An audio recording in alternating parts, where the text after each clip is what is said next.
8h39, iniciando a conversa de redação, participação do Eduardo Costa, do Júnior Moreira, do sociólogo Luiz Flávio Sapori e da nossa colunista de economia, Rita Mundim.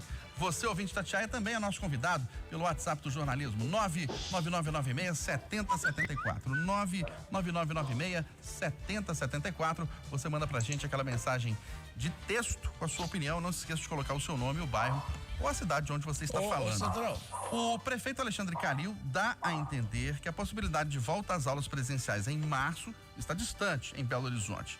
Calil ainda rebateu críticas por ausência da secretária de Educação na audiência pública na Câmara, que tratou da volta às aulas. Júnior Moreira, bom dia mais uma vez. Bom dia para todo mundo. Tem duas coisas aí, né? Primeiro é essa discussão de volta ou não às aulas, e a segunda discussão é o diálogo, né?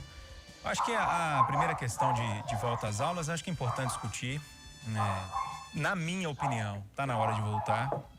Eu entendo que tem muita gente que acha que não, inclusive o prefeito, né? Mas é uma discussão, é um debate que precisa ter, é uma conversa que precisa existir, para que, se não for voltar agora, que essas crianças e essas escolas estejam prontas para voltar assim que possível.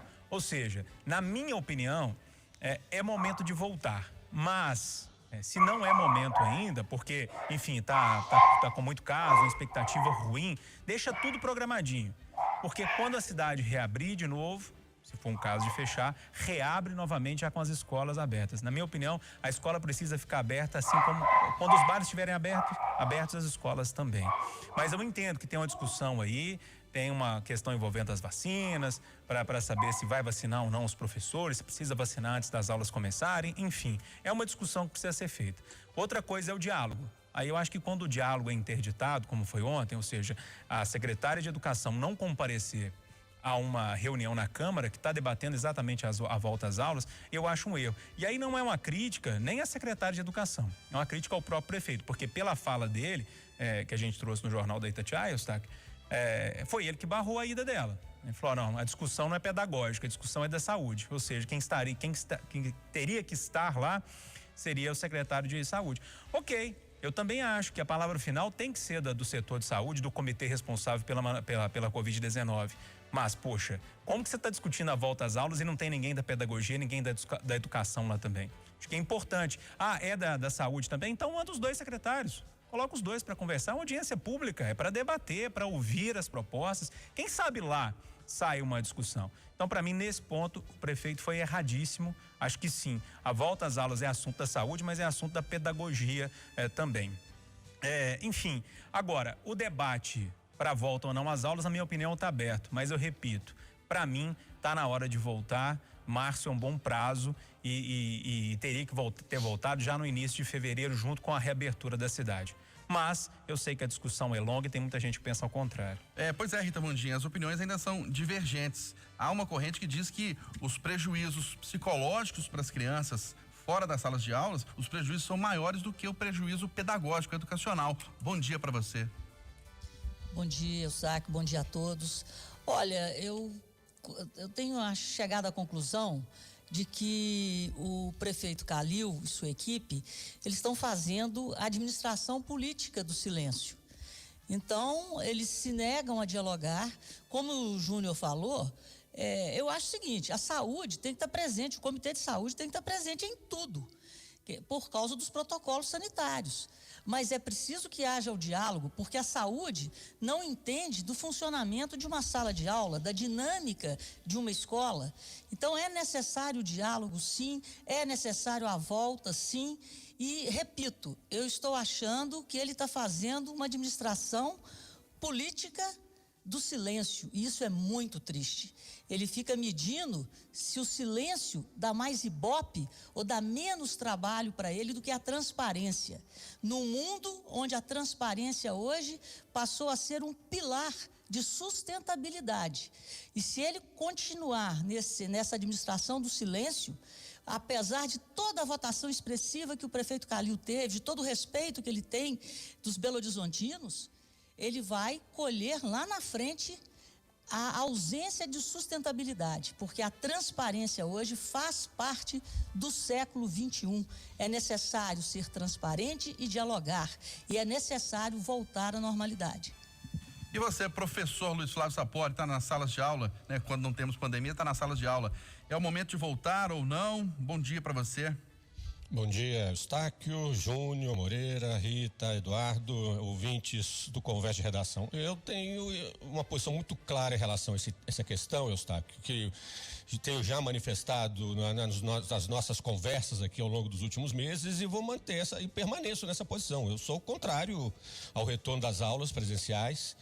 Não vejo, particularmente aqui em Belo Horizonte, né, que nós estamos, né, discutindo, não vejo condições para que esse retorno aconteça, apesar da melhoria, né, dos indicadores da doença, mas a situação ainda não está sob controle, né? Nós estamos ainda numa situação grave da pandemia. E eu destacaria ainda, Eustáquio, 2 aspectos que me parecem que acentuam o risco e justificam o não retorno das aulas presenciais. O primeiro é a nova variante do coronavírus, né, de origem do Amazonas, que começa a se disseminar pelo Brasil. Nós estamos ignorando esse problema, né? Esse problema não é simples, não é banal. Você acabou de dar notícia de que no Rio de Janeiro já foi identificado, né? Identificados pacientes com essa nova cepa. Isso vai chegar no Brasil como um todo, em Belo Horizonte, não vai demorar. Então, o nível de infecção aumenta. Então, não me parece adequado diante dessa realidade o volta às aulas. E segundo, o ritmo de vacinação é a conta-gotas. Está absolutamente fora, né, de uma expectativa de continuidade. O ritmo de vacinação tem sido marcado e vai se marcar até o final do ano como pela descontinuidade. Nesse sentido, voltar às aulas presenciais, né, voltar ao ensino presencial é um risco. Então, eu permaneço defendendo a posição da prefeitura, permaneço defendendo o que os especialistas que têm auxiliado o prefeito têm defendido, né? Não me parece adequado isso agora. Sabemos que os efeitos psicológicos, pedagógicos são graves, Eustáquio. Você chamou atenção para isso. São inegáveis, mas são reversíveis. Com o tempo a gente consegue recuperar esses malefícios. No caso da morte, não. A morte é irreversível. Então, eu acho que é sensato não voltar às aulas presenciais no momento em Belo Horizonte. Eduardo, aqui pelo WhatsApp, o Rodrigo de Diamantina está dizendo o seguinte: muitos pais que são contra a volta às aulas estão levando os filhos para clubes, casas de amigos, festas, bares e praias. Vai entender. Palavras do Rodrigo lá de Diamantina. Bom dia para você. Bom dia para todo mundo. Como eu não tenho o que acrescentar, né? Todo mundo sabe, eu sou a favor da volta às aulas. Eu peço permissão para dar 2 sugestões. Uma é para a Prefeitura de Belo Horizonte e as outras 851 de Minas. Que observe Brumadinho, que reabriu ontem com protocolos, com distanciamento, com salas com a metade de alunos e com, acima de tudo, a liberdade do pai e da mãe de levar ou não. Esse é um ponto. O outro ponto é que a Câmara Municipal de Belo Horizonte, eu não sei de memória como é que funciona o seu regimento, imagino que a exemplo da Assembleia e da Câmara Federal, aí eu tenho certeza, convida. A secretária não vai, convoca. Ela é obrigada aí, tem que discutir. Onde é que já se viu isso? Eustáquio, deixa eu fazer um parênteses nessa história. Claro. Não é sobre a volta às aulas, não, mas é sobre a Covid-19. Eu conversei com algumas pessoas da prefeitura hoje de manhã e tem algumas pessoas lá muito preocupadas com essa questão do interior de Minas, né? Os pacientes começaram a chegar aqui em Belo Horizonte depois daquela mudança lá no Minas Consciente, né? Que abriu quase tudo em algumas regiões do interior, mesmo com uma alta de infecção, de transmissão. Tem muitos pacientes chegando e vão chegar mais pacientes e tem muita gente preocupada com isso lá na prefeitura. É só para dar uma linha sobre essa questão, porque e para colocar no radar de todo mundo, porque eu não me assustaria se daqui a um tempo, Belo Horizonte voltasse a fechar ou pelo menos restringisse um pouco por causa do grande volume de pacientes do interior que estão chegando aqui a BH. Ô Rita Mundim, após novo aumento de combustíveis, o presidente Jair Bolsonaro critica a Petrobras e afirma que vai zerar impostos federais do gás e do diesel. Ele afirmou ainda que, nas palavras dele, alguma coisa vai acontecer na Petrobras. Pois é, Eustáquio, isso aí, o mercado, né? A gente estava conversando mais cedo hoje no Jornal da Itatiaia, foi parte do meu comentário. Nós já vamos abrir hoje com esse estresse, porque na semana passada não, porque foi carnaval, né? Nessa semana, na terça-feira de carnaval, apesar do feriado aqui no Brasil, a agência Standard & Poor's, ela revisou a nota de risco da Petrobras, ela manteve, mas com perspectiva negativa. Mas por que perspectiva negativa se a Petrobras está crescendo tanto, recuperando lucro? Exatamente pelo temor de que pudesse haver, no curto ou médio prazo, uma ingerência política nas decisões da política de preços da Petrobras. E esse pronunciamento na live de ontem, né, no Pingo dos Is, o presidente, ele foi assim, ele até foi contra o presidente da Petrobras, que falou que ele não tinha nada a ver com o caminhoneiro, que a empresa não tinha nada a ver com o caminhoneiro, que isso não ia ficar assim, ou mais ou menos isso. Então, isso mostra, dá esse sinal de possibilidade de ingerência. Pelo lado da zeragem dos impostos, dos tributos federais, ponto para o presidente. Ele conversou com Paulo Guedes, isso foi discutido e ele deu um prazo de 2 meses, né, para o diesel e para a gasolina. Essa renúncia fiscal do governo vai ser algo aí em torno de 20 bilhões na conta do Paulo Guedes. E para o gás de cozinha, ele falou que quer deixar zerado ad eterno. A gente tem que discutir sobre o outro ponto de vista. É um exemplo que pode ser seguido, inclusive, pelos próprios governadores. Ele está dando um exemplo. Tem que se discutir a incidência do ICMS no custo do combustível, porque é muito fácil abrir a boca e reclamar. Mas o que acontece com o preço final do combustível é a ganância e a necessidade dos estados de, ao invés de se modernizarem, de serem eficientes e baixarem os tributos, eles simplesmente aumentam os tributos em época de crise, como foi o caso de São Paulo. O Dória é um exemplo disso. Então, a gente tem que repensar o Brasil. Muita coisa tem que ser mudada, a reforma tributária tem que vir aí para isso. Então, o ICMS, ele é o grande vilão no preço final do combustível. O que eu acho que o presidente Bolsonaro está dando é o sinal, é o exemplo, que a gente tem que discutir a carga tributária que incide no preço final dos combustíveis no Brasil.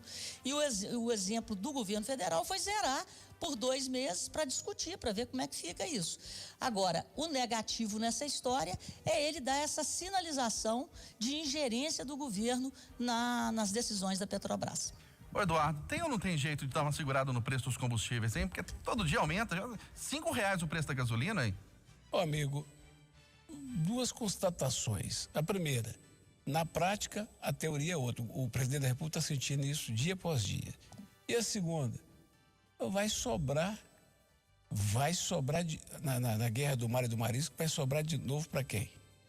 Vai sobrar para quem está passando dificuldade, está caçando lenha no mato para cozinhar. Porque o governador não pode gerir, o presidente não pode agir na Petrobras, que prejudica o mercado. Ele tem que fazer um acordo com os governadores, mas ele não combina com a maioria dos governadores. Vai sobrar para o pobre. Tem jeito, Sapó, de segurar o preço do combustível? É uma decisão econômica, uma decisão política? Eu entendo que é uma decisão econômica. Obviamente, toda decisão econômica ela é também de cunho político, não há dúvida, Eustáquio. Mas o preço dos combustíveis no Brasil ele está variando, né, de acordo com o preço do petróleo no mercado internacional, de acordo com o preço da moeda, né, das variações da cotação do dólar, do euro.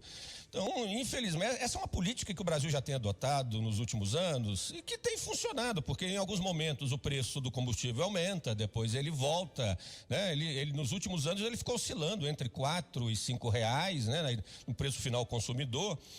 Então, não é adequado, é óbvio que isso provoca desequilíbrios na economia, isso pressiona a inflação, isso empobrece famílias, os mais pobres, como disse o Eduardo, que dependem muito do gás de cozinha, estão sofrendo muito com esse aumento.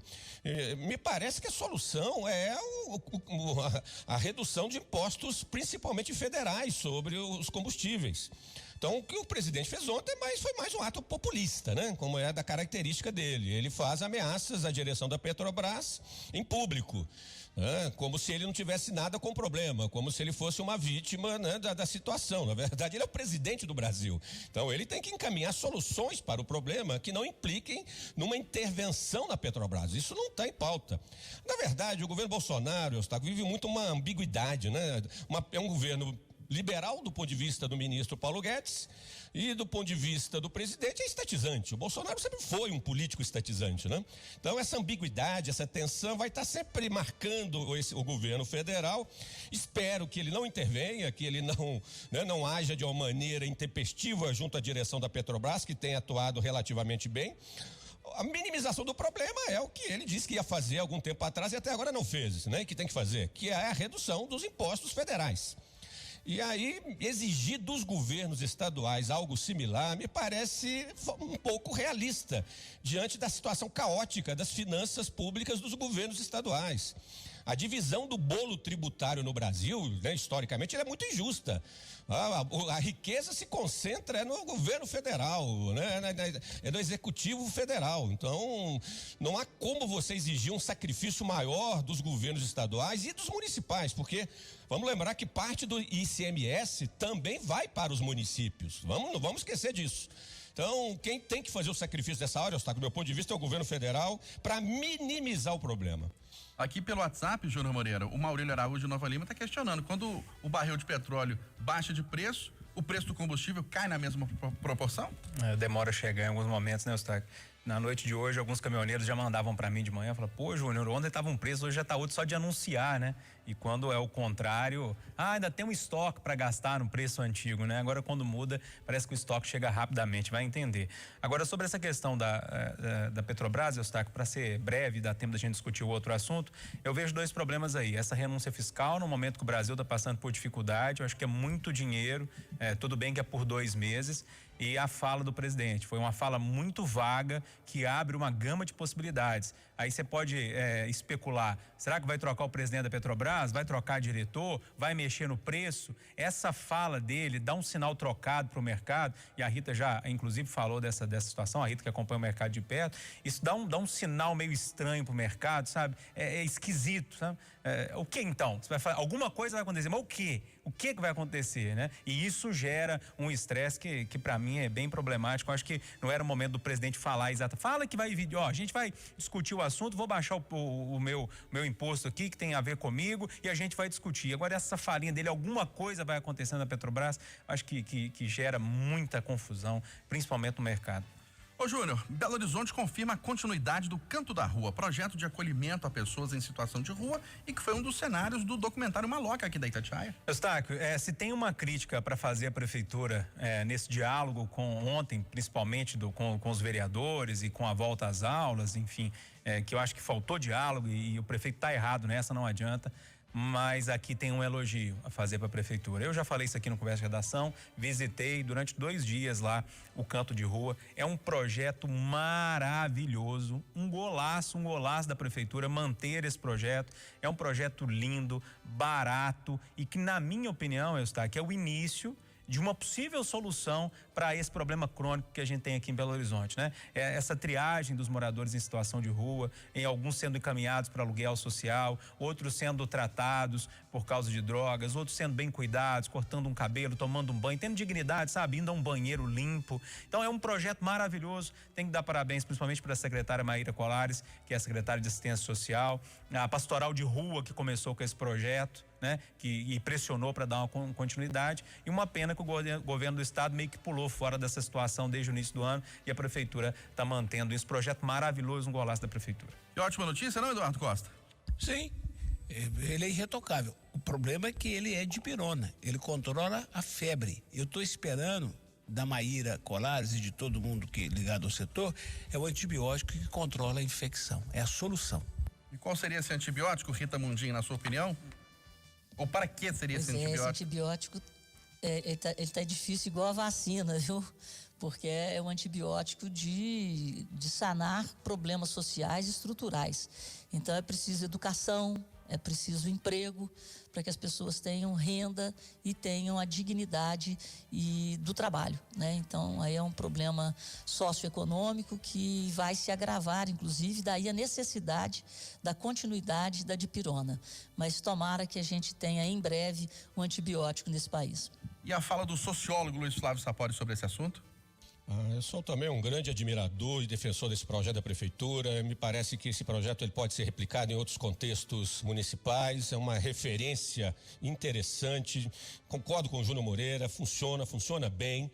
E eu acho que, como você pergunta e como, né, você colocou a questão, a solução na verdade, você receber esse público, identificar situações específicas que os levaram à trajetória de rua e buscar soluções para a reconstituição dessa trajetória. Por exemplo, se esse projeto consegue, em boa medida, inserir boa parte desses moradores em programas de atendimento ao dependente químico, porque são muitos dependentes do álcool, dependentes do crack, e isso já é uma solução. À medida que você oferece a essas pessoas a possibilidade de reconstituir suas vidas, né, através do tratamento da dependência química, Eustáquio, você já está atuando sobre o problema, já é uma solução concreta. Então, que esse projeto tenha vida longa. Eustáquio, só antes da gente terminar, eu sei que a gente já está estourando o tempo, mas para quem não viu ainda, tem 2 documentários que falam de moradia de rua, de moradores em situação de rua, produzidos por nós aqui da Itatiaia, uma Maloca, em 2 episódios, que está lá no site da Itatiaia. E para quem não viu ainda, e para quem já está acompanhando a série, é bom lembrar que tem um novinho que saiu na quarta-feira, que é sobre o futebol, né? Que fala como que a bola parou, né? Esse ano que a bola não rolou, que é muito legal, vale muito a pena ver. Se você não viu, ainda tem muitas dúvidas em torno dessa questão da moradia de rua, da situação de rua, vale a pena, que vocês vão entender bastante e ver o tamanho do problema. 9h em ponto em Belo Horizonte. Apresentação Aline Neves e Eustáquio Ramos. Vem aí o Acirantão. Ótimo dia a todos.